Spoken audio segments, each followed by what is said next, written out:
अच्छी सेहत अल्लाह ताला की नेमत है। हम करेंगे बात माहिर डॉक्टर मुआज के साथ। प्रोग्राम सेहत है जिंदगी में।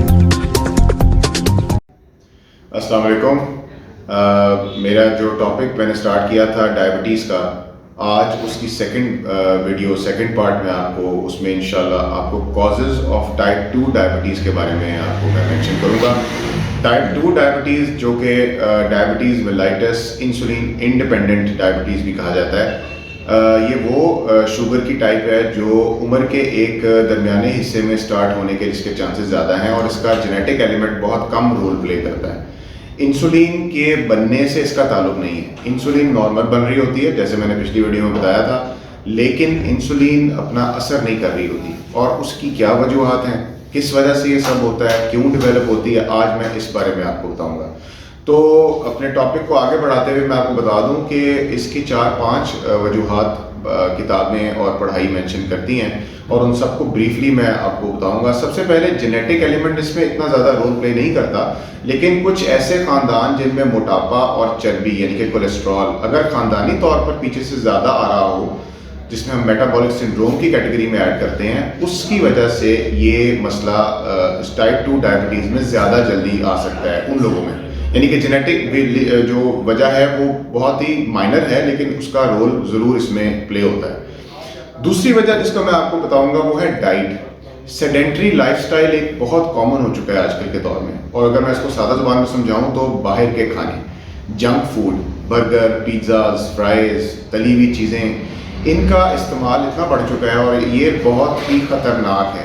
ख़तरनाक हद तक इसका रोल है, इसमें सबसे मेजर रोल इसका है। क्योंकि होता यह है कि मैं थोड़ा सा डिटेल में लिस्ट लेके जाऊंगा कि जितने भी कुकिंग ऑयल्स हैं, इनके अंदर जो फैट होती है ये अनसैचुरेटेड फैट डबल बॉन्ड्स के साथ होती है। जब इसको रीहीट किया जाता है यानी दोबारा गर्म करते हैं, तो उसके डबल बॉन्ड टूट कर जो रेडिकल्स प्रोड्यूस करते हैं वो इंसुलिन की सेंसिटिविटी को सेल के ऊपर कम करते हैं, यानी कि इंसुलिन का जो असर सेल पे होना होता है वो ख़त्म करते हैं। तो इस तरह के तेल का इस्तेमाल जो कि सैचुरेटेड फैटी एसिड से बना हो, जो कि डबल बॉन्ड टूटने के बाद रीहीट यानी कि दोबारा खाना गर्म करने पे हो, बहुत ही नुकसानदेह है। इसकी मिसाल मैं आपको इस तरह दे सकता हूँ कि जो समोसे अक्सर बाहर से खाए जाते हैं, एक ही पैन में वो तेल बार बार गर्म हो रहा होता है, रीहीट हो रहा होता है, वो एक जहर के बराबर है आप सबके लिए, क्योंकि उसकी सबसे ज़्यादा इंडिकेशन है कि वो सैचुरेटेड फैट्स डिजॉल्व हो जाते हैं और डबल बॉन्ड के बाद वो इंतहाई नुकसानदेह है इंसुलिन के लिए।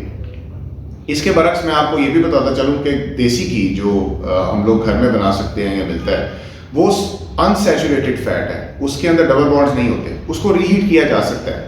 तो रिलेटिवली सेफ ऑप्शन है। अगर आपने खाना घर में बनाना है, आप देसी घी में बनाएं, उसके डबल बॉन्ड्स टूटेंगे जो कि ऑलरेडी मौजूद ही नहीं है, और सिंगल बॉन्ड है तो कोई नुकसान नहीं होगा इंशाल्लाह उससे। तो इस टॉपिक को मजीद आगे लेकर चलूँ तो सेडेंट्री लाइफस्टाइल का बहुत इंपॉर्टेंट रोल है। चर्बी का इस्तेमाल, डाइट्स, प्रोसेस्ड शुगर, किसी भी तरह की चीनी की प्रोसेस्ड जो फॉर्म है, डब्बे वाले जूसेस, बाहर की बोतल, इंतहाई ख़तरनाक है। जितना ज़्यादा चीनी का इस्तेमाल, मीठे का इस्तेमाल आप करेंगे प्रोसेस्ड फूड का, उतना ही ज़्यादा ब्लड में शुगर लेवल्स बढ़ेंगे और इंसुलिन को मुश्किल आएगी उसको प्रोसेस करने में। और विद टाइम क्या होता है, जो बंदा इस्तेमाल ज़्यादा से ज़्यादा करता है, उससे ज़्यादा चांसेस होते हैं कि इंसुलिन की सेंसिटिविटी जो है ना वो हैम्पर हो, वो अफेक्ट हो उससे। तीसरी चीज़ नाजरीन, एक्सरसाइज और वर्जिश इतनी ज़रूरी हो गई है आजकल के दौर में कि अगर हम इसको कॉम्पनसेट करना चाहें अपनी डाइट को, तो एक्सरसाइज ही से होगा। उसकी वजह यह है कि जो एक्स्ट्रा शुगर ब्लड में आ जाती है जब हम कोई बाहर का खाना खाते हैं, दूसरा शुगर का खाना यानी मीठी चीज़ें ज़्यादा खाते हैं, अगर हम कोई एक्सरसाइज नहीं करेंगे तो वो इस्तेमाल नहीं होगी, तो इंसुलिन उसको सेल्स में डालने के लिए मजबूर हो जाएगी, और जब वो ओवरवर्क करेगी तो उसकी सेंसिटिविटी हैम्पर होगी। वर्जिश से ये होता है कि हम जितनी भी एक्स्ट्रा मादे, एक्स्ट्रा शुगर जिसम में होती है, वो हमारे पट्टे इस्तेमाल कर लेते हैं, तो इंसुलिन का काम डिवाइड हो जाता है, इंसुलिन के लिए उसको अब्जॉर्ब करना आसान हो जाता है। तो exercise itself is the best way to stay away from diabetes. और आजकल जर्मन रिसर्च ये कहती है कि हमारे स्मार्टफोन्स में नंबर ऑफ स्टेप्स, आपके जो कदम आप चलते हैं, अगर 10,000 कदम एक दिन में बंदा चल लेता है 24 घंटे में, तो आप शुगर से बच सकते हैं अपनी डाइट के बावजूद। चौथी चीज़ नाजरीन, आखिरी जो बहुत इंपॉर्टेंट है, वो स्ट्रेस नाजरीन, और एंग्जाइटी और जो टेंशन है, ये बहुत बड़ा एलिमेंट बनता जा रहा है शुगर के पीछे, क्योंकि stress causes release of a hormone called cortisol. Cortisol एक ऐसा हार्मोन है हमारे जिस्म में, जब भी टेंशन होगी, स्ट्रेस होगा, वो रिलीज होगा। कॉर्टिसोल क्या करता है कि आपके जिस्म में जितनी भी आपकी जो शुगर अंदर एब्जॉर्ब होती है सेल्स में, उसको भी निकाल के खून में ले आता है तैयार रखने के लिए स्ट्रेस में।